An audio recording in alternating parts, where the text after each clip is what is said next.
got down there, and we're looking at this abandoned building that's kind of boarded up. It's still there. We had to find another building because that had some earthquake issues. But anyway, we're trying to figure out, does the city own it? It's now 9:30 at night, me, 2 cops, Mother Teresa, the nuns, and Sherry. So we couldn't find out. We go in the back. There's a hole in the fence. We crawl through the fence, and in the back, there's about 9 homeless guys sitting around a fire in a barrel, hobo style.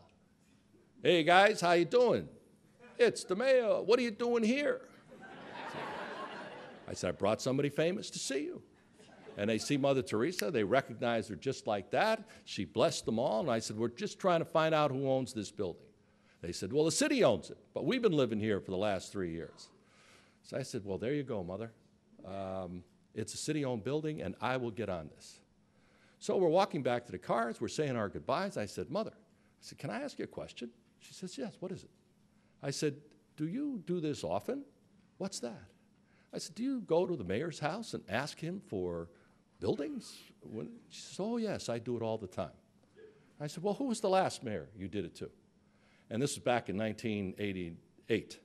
So Ed Koch was the mayor of New York in those days. And she said, Mayor Koch of New York. And she says, you know, he has a much nicer house than you do.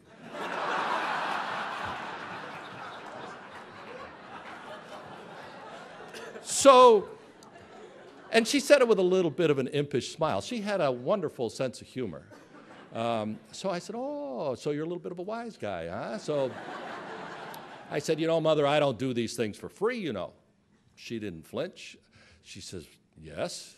I said, well, I'm doing you a favor. You got to do me a favor. She said, yes. What is it? I said, well, my wife has been working on a First Lady project for crack-addicted pregnant women to give birth to healthy babies. And I'd like you to come to the hospital to see some of the work that she's doing when you come the next time to the city. She said, let's go now. Sure enough, it's 10:30, 11:15 at night. Let's go now. So I call ahead to the San Francisco General Hospital and said, this is the mayor. I'm coming with Mother Teresa. Well, bedlam in the hospital. And we get there. We went up to the neonatal unit, and sure enough, there were 10 babies going through withdrawal.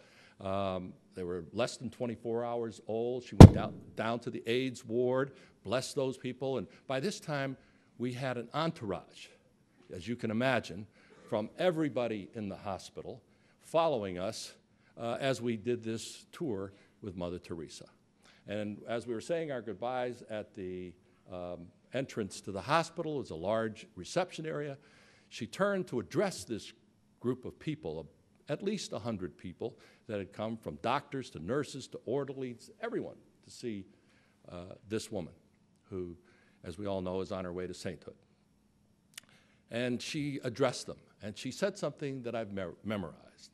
She said that when you all die and go to heaven, God will be waiting for you and will thank you for what you do for these babies and these sick people.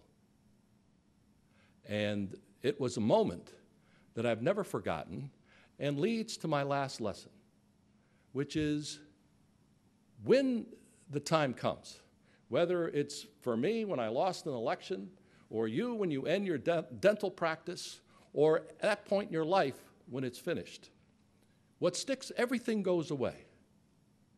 The staff that pays attention to you as a big shot politician, or the media, or anything that is attributed to the high position you hold or the profession of great respect that you hold, it all goes away.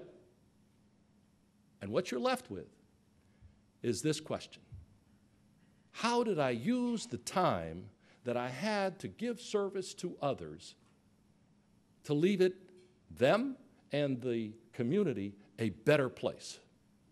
And if you can say that I did everything I could, then you have done the right thing, and it sticks with you like a good breakfast in the morning.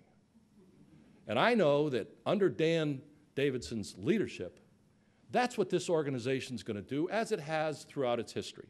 But I know this man, and I will talk about him a little bit more when I introduce him. So do the right thing.